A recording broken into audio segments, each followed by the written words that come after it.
name is Anton Foselius. And my name is Per Lenander. And welcome to our thesis presentation. We are going to present the ORGFX Graphics Accelerator, or ORGFX as we call it. It's an open hardware graphics accelerator for embedded systems. And we are students on the robotics program from Mälardalen University, Sweden. And this thesis was developed in collaboration with ORGFX, an open hardware company in Stockholm, Sweden. Exactly. So let's begin with an overview. We are first going to talk about the introduction, followed by the requirements we received from ORGFX, and then we are going to discuss how we designed and implemented the requirements, and then we discuss the software layer, followed by the conclusions, and we will end with a short question and answer session. And you on YouTube can state your questions in the comments below. So let's begin. This thesis have utilized FPGAs. What is an FPGA? An FPGA is a programmable circuit. You can write a hardware descripting language to decide how the circuit is connected. And when you write a module or program with a hardware description language, it's called an IP core. And Open Course is a homepage that hosts IP core projects. One of the projects on Open Course is the OpenRISC processor. It's a free 32-bit CPU. So if you want to build some cool open source project, you can download it from Open Course and flash it into your FPGA, and then you have a free 32-bit CPU. But often when you build something, you will want more than just a CPU, like an USB bus or Ethernet interface or something else. So there is another great project called ORGFX, OpenRISC Reference Platform System on a Chip. And this is a complete system that uses the OpenRISC processor, and it's got Linux support, and it's really awesome. And it uses the Open Wishbone data bus for on-chip communication. So, as I mentioned earlier, this thesis was developed in collaboration with ORGFX. They are the maintainers of the OpenRISC processor and the hosts of Open Course. And we had a meeting in the beginning of this thesis where we discussed what we were supposed to do. And after some discussion, we come to the conclusion that ORGFX does not have any graphics acceleration, and that there are no good free graphics accelerators available. So we decided, let's try to make one. How hard can it be? So, embedded graphics. What is embedded graphics? Embedded graphics is what you see on your cell phone or other small control interfaces. The most common graphics accelerators for embedded system is ARM's Mali or NVIDIA's Tegra or Imagination's PowerVR. These systems are very costly. There is no way you're going to get the source for those projects if you're not employed at a big company. And yeah. So over to the Open Graphics hardware. What Open Graphics hardware is available right now? Well, we have the Open Graphics project. This project has sadly been dead for a couple of years, and it is a big complex system. It's not suited for embedded systems, and it has very big hardware dependencies on specific chipsets, and it's it's nothing you're going to build at home in your garage, and the development board is very expensive. And on the other hand, we have the kind of embedded graphics accelerators that is available for free now, like this graphics accelerator available on Open Course. it have support for drawing lines, and that's about it. And there's a few other projects that's available where you have support for simpler operations like drawing a rectangle or drawing a line and a circle, but not much more. So our approach. We will build a generic and platform-independent device that will be easy to modify. We will release the source code as open source, both for the FPGA and the drivers, and it will be a graphics accelerator, not a display driver. Because if we are going to implement the display driver as well, we will have a dependency on a specific hardware, like a VGA port or a HDMI port or something like that. There are a bunch of available free display drivers on OpenCore, so just download one and connect it to our graphics accelerator and you have a complete system. In this project we used the ORGFX system, and we developed on this Atlas board with a Spartan 6 FPGA. So what was the requirements we received from NORSOC? We must be able to draw simple geometric shapes like rectangles, lines, Bezier curves, and we should be able to draw images, have support for alpha blending, have some form of clipping, be able to do transformations like scaling and rotation, and have support for vector fonts. Now Per will talk a bit about the design. Yes, if that last slide was a bit fast for you, this section will be dedicated to explaining all of these requirements that we had on us, and a little bit on how we implemented them as well. This will be a very theory-heavy section. We'll get later into the actual way we implemented it on the FPGA. First, we need to set down some basic concepts. First of all, rasterized graphics. What is rasterized graphics? It's the most common way to display and to store images on a computer today. As you can see in the image here, it's good representation. An image is described as a set of discrete pixels, an array of pixels, if you will. And this might seem quite obvious, but we're going to present an alternative approach later in the thesis. So that's why I'm bringing it up here.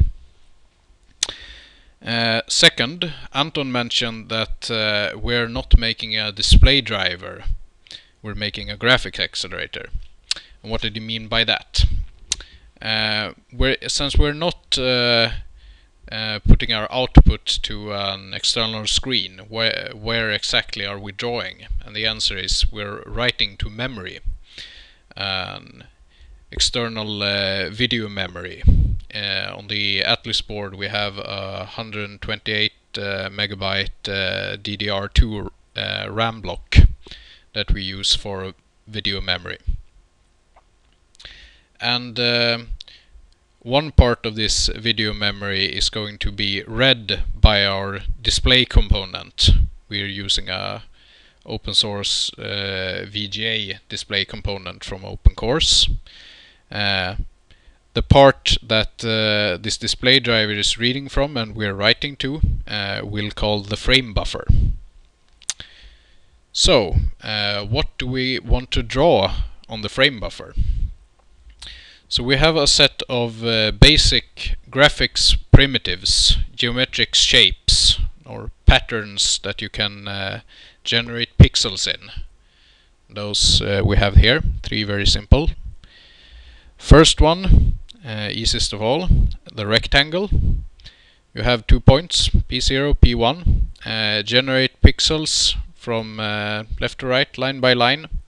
You can't rotate it very much, you can't do much interesting with it at all, but it's linear complexity, very easy to implement, and it's also very fast, very efficient.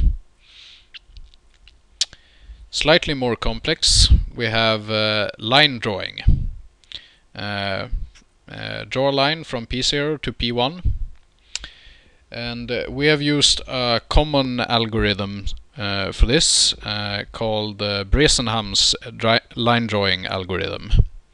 And we won't go into the math here, how it works, but it's easy to find it. Look on Wikipedia or something like that. And it's an iterative algorithm that works in linear complexity. Third, we have our triangles.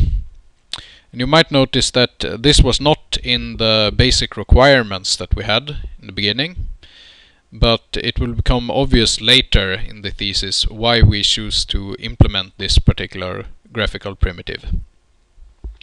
The way we implemented triangle drawing, anyways, is first, step one, we calculate a bounding box around the triangle. Simple math, minimum, maximum.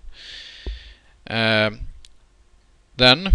like with the rectangle, we iterate through each of the pixels in this box, and through a mathematical check, which we won't go into here, we see, is this pixel inside the triangle or not? As you can see here with the red lines, once we have gone outside the area where we stop drawing pixels for a line, we don't need to check any more pixels on that line. So that's a little speed up that we found out. This approach is linear complexity as well. And another speed up we can implement on this is that we can cull entire triangles based on the order that the points are declared in. And we'll show why that's important later, but this can save quite some memory bandwidth. And another and more important thing that we can do with triangles is we can perform interpolation on them.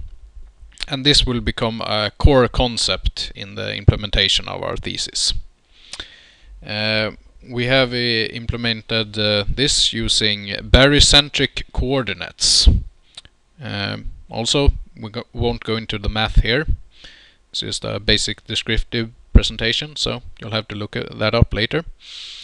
But through mathematical formulas we can calculate how far from a given corner that a pixel is on a scale from 0 to 1. If the pixel is in the corner, the factor for that corner would be 1. And the sum of all three factors is always 1. And using this we can interpolate many things. We'll see some examples in the next slide. Once we have generated some pixels by using rectangle, line drawing, or a triangle, we want to add some color to it. And we have three modes of doing this in ORGFX. First is flat coloring to the left, and you just fill the shape with one given color. Slightly more advanced, we have gradient coloring in the middle here. And here we can use interpolation in triangles. So this coloring mode is only available for triangles, not for rectangles or lines. And here we can interpolate between three different colors. In this particular example we have two identical green colors and one white. Third, we can use textured coloring. This comes in two flavors. Either we can do it with rectangles. Anton will show an example of this later. And what that means is simply a memory copy or an image copy. You take one part of one area of memory, texture memory and put it on the screen. You can't scale it, you can't rotate it or do anything interesting like that, but it's quite fast. The second mode is that we are using interpolation again, and this time we're interpolating texture coordinates.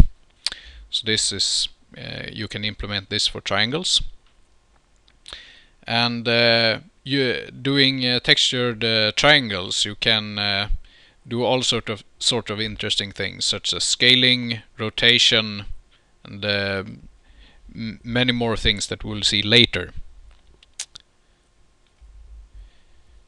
Now to something completely different. I mentioned before that rasterized graphics is the most common way of storing images on computers today, but it's not the only way. So the alternative here is vector graphics. Instead of storing images as arrays of pixels, you store them as mathematical algorithms or sets of vector points that form an outline. And using this, you will be able to have smooth and scalable graphics. You can scale, rotate, or skew, or otherwise transform an image however much you want without losing any detail, something that's not possible for rasterized graphics. You will always have the only way of improving the quality of the rasterized graphic is to increase the resolution, which will greatly increase the size of the image.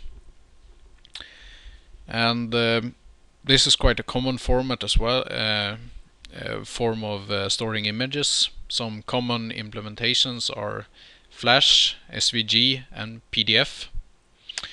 It's also used for drawing texts. Mentioned vector fonts in the requirements. A common font format is TrueType or TTF. So, how do we implement vector graphics on our FPGA exactly? What is vector graphics? How do you describe vectors? The easiest or most common way is to use something called Bezier curves or Bezier shapes. Probably mispronounced that, but anyways. As you can see on the left here, you have two examples of first a quadratic Bezier curve, which is two endpoints and one control point, and a cubic Bezier curve, which is two endpoints and two control points. And this actually scales upwards later, so you can have grade n Bezier. And we are only going to support quadratic Bezier shapes in our thesis. So we have 3 points. 3 points, that sounds similar to triangles. So let's use triangles. Again, we won't go into the exact math here, but you can find it in our actual thesis report. It turns out that using triangles and interpolation, you can render Bezier curves in or Bezier shapes in linear complexity. We have two particular drawing cases here: outside or inside the Bezier curve. Fill one of the areas. Like I said, this is linear complexity, and actually didn't take up much more space on the FPGA either. Finally, we want to do something interesting with this, so we add a few Bezier shapes together, form an outline, then we fill the area between the outlines with triangles, and then we can draw symbols such as these. Here we have rendered triangles in multiple colors, so it's easy to see where the borders between the triangles are. The Bezier curves are drawn in clear color. As you can see, it follows the outline. Now Anton will describe some more features of the graphics accelerator. Hello. Now it's time for me to explain how the clipping works. I hope I won't confuse you. First we have the source texture, the numbered 1 on the image, the big black rectangle. It's the image stored in the video memory. So often we don't want to draw the entire image into the screen or render target, so we have a source clip rect. So you can just clip this part out and then display it on the target. When we have the render target, that's the frame buffer, and often we don't want to draw on the entire frame buffer, so we can choose to enable only drawing on a part of the frame buffer. So this is the 4 here, that's the target clip rect. This is the only place on the frame buffer that you can write now, and then you can choose where you will position this original source clip rect onto this target clip rect. So the drawing will be the intersection between the rectangle number 5 and the rectangle number 4. And that's how clipping works. Next we have support for transparency. The simplest form of transparency is color keying. You take one color, this magenta for example, then you use it as a background of your image, and then you make sure that you doesn't use that exact color anywhere in your image, and then you tell the graphics hardware, don't display this. When this pixel comes, just ignore it. And then you get the result to the right here, you get a dragon without a magenta background. We also have support for alpha blending, as you can see at the bottom left, where the dragon gradually disappears. And this is actually alpha blending and color keying, because you don't have the magenta background. And we also have the interpolated alpha. This image is drawn with 2 free angles to be able to have interpolation, and as you can see, only the bottom part is transparent, while the top part is completely solid. And we got some time over, so we implemented some extra features like 3D. So we have support for waveframe 3D, colored 3D, and textured 3D. And in order to get good results and some 3D that looks good and without a lot of graphical artifacts, we had to implement a depth buffer, or else the triangles wouldn't be drawn in the right order.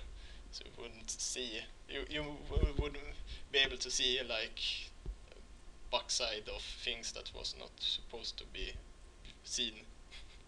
So that will be just a lot of weird effects. And now Per will talk about the implementation. Yes, to give a brief recap, we're working on an FPGA, and we're implementing our graphics accelerator in a hardware description language called Verilog. We decided to use this because the rest of the components of the ORGFX system were implemented in Verilog.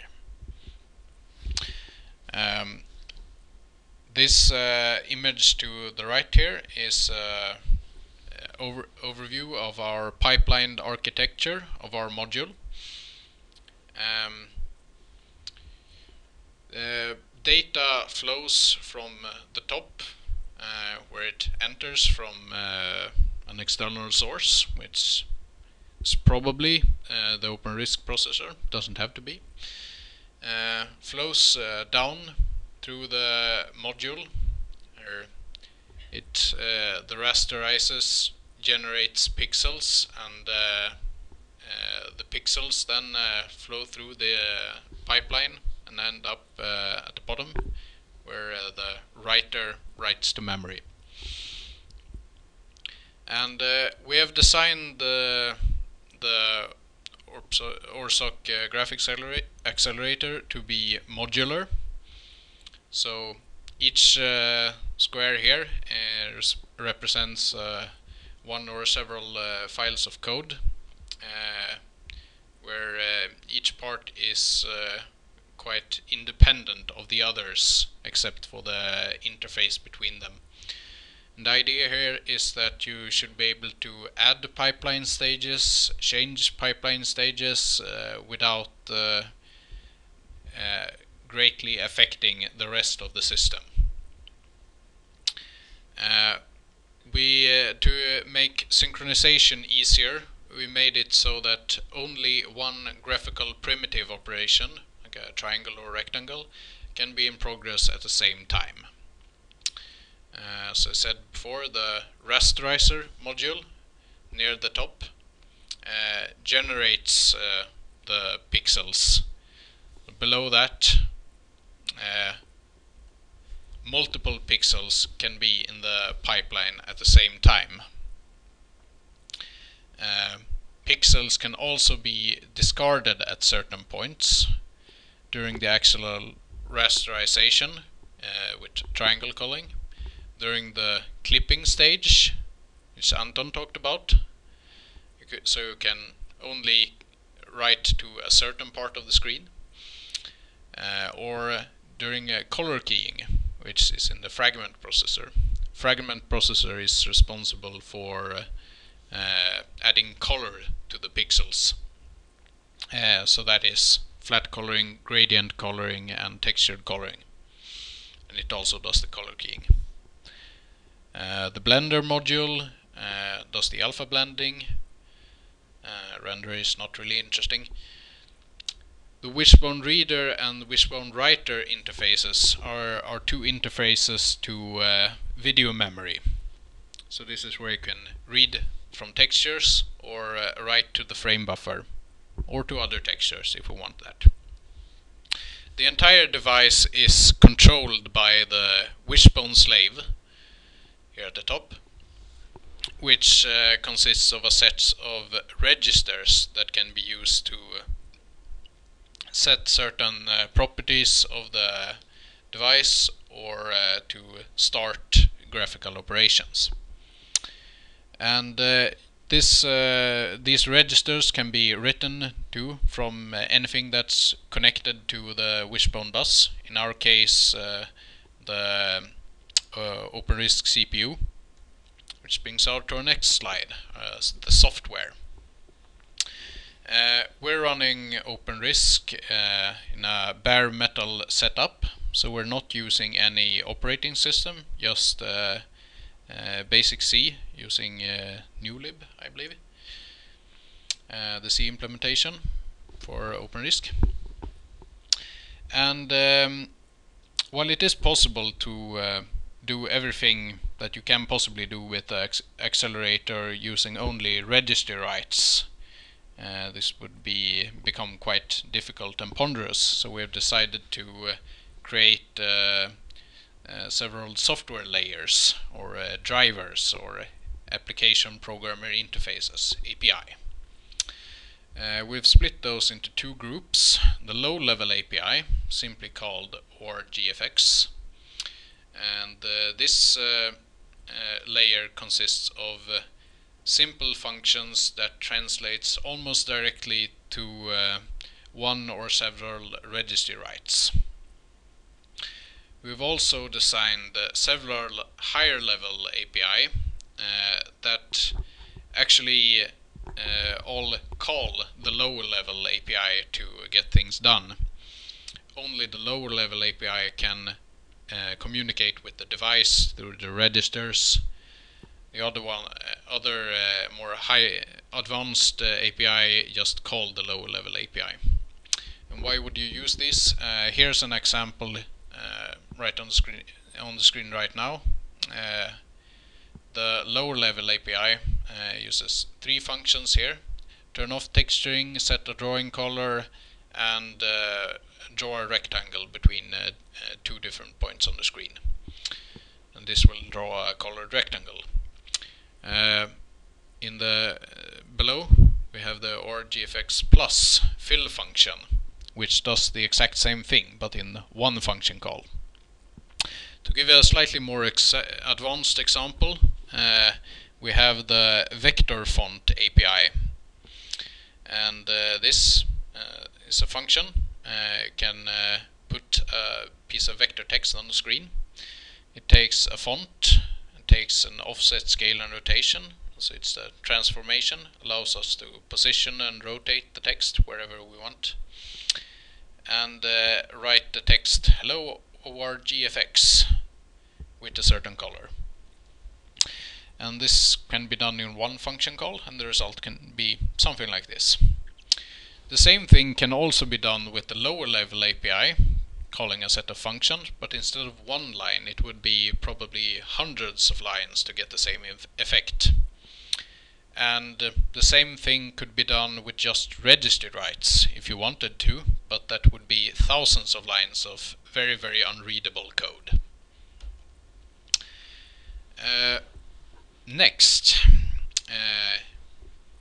not only did we make an FPGA implementation of our accelerator, but we made a software implementation that can run on an ordinary desktop computer.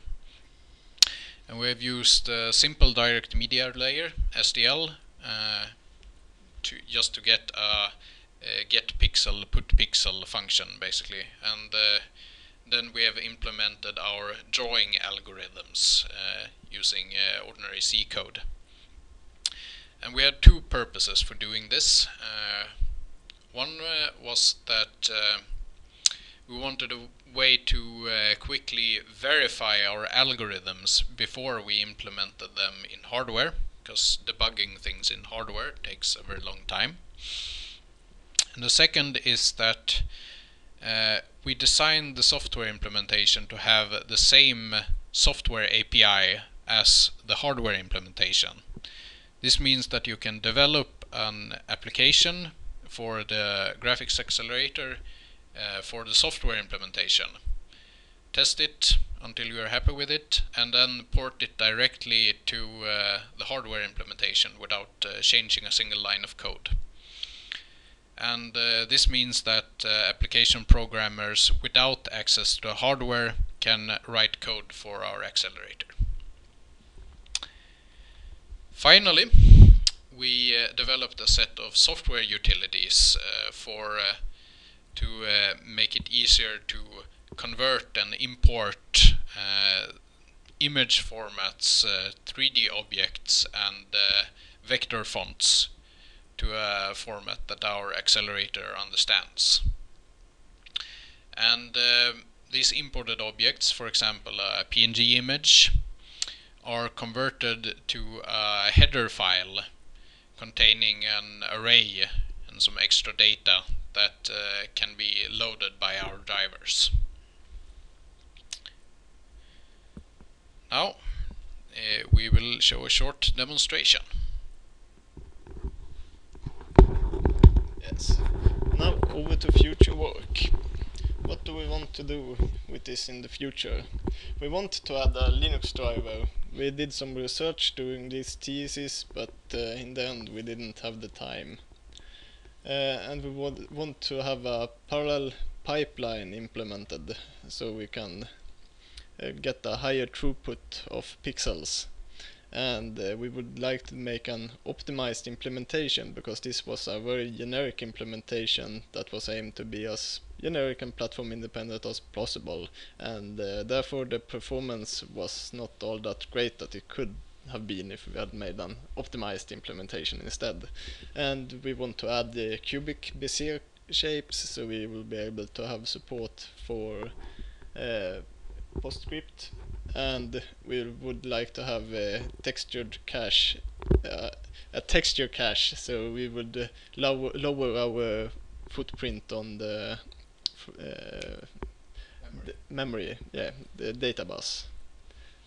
And conclusions: we have implemented a free and open graphics accelerator with support for advanced rendering features such as vector graphics and textured 3D, and it delivers about a 500% performance boost for simple operations on the OpenRISC processor. This is a comparison between running the same operations straightly on the OpenRISC processor and running it through our graphics accelerator. And while you're running it on the graphics accelerator, you can use the CPU cycles for something else than putting pixels on the screen. Yeah, I want to add what test we did here exactly. So this 500% performance increase was with the OpenRISC processor putting pixels, one pixel at a time, or actually 2 pixels at a time, I think, to the screen, drawing large rectangles. And then we told our graphics accelerator to do the exact same thing, just using the rectangle operation. And this gave a 500% performance increase. It should be noted, however, that for a more advanced implementation, say a scene with depth buffered 3D, where our graphics accelerator might have 1 frame per second or something like that, it would probably not even be possible on the OpenRISC soft CPU. It would take minutes to get the same scene. So yeah, that's a note on the performance. Yeah, here you can see some fancy show off, some home pages that was interested in our thesis work when we first published the source code for graphics accelerator. And on this page we will add a QR code on our presentation that will go to this YouTube page, and we will have links to our thesis presentation slides that you have just seen, and we will have links to the source code and everything we have done in this thesis. Yeah, and of course the report, so you can read all the fancy details about what we have done. So please put a comment in the comments below. Bye bye. Bye bye.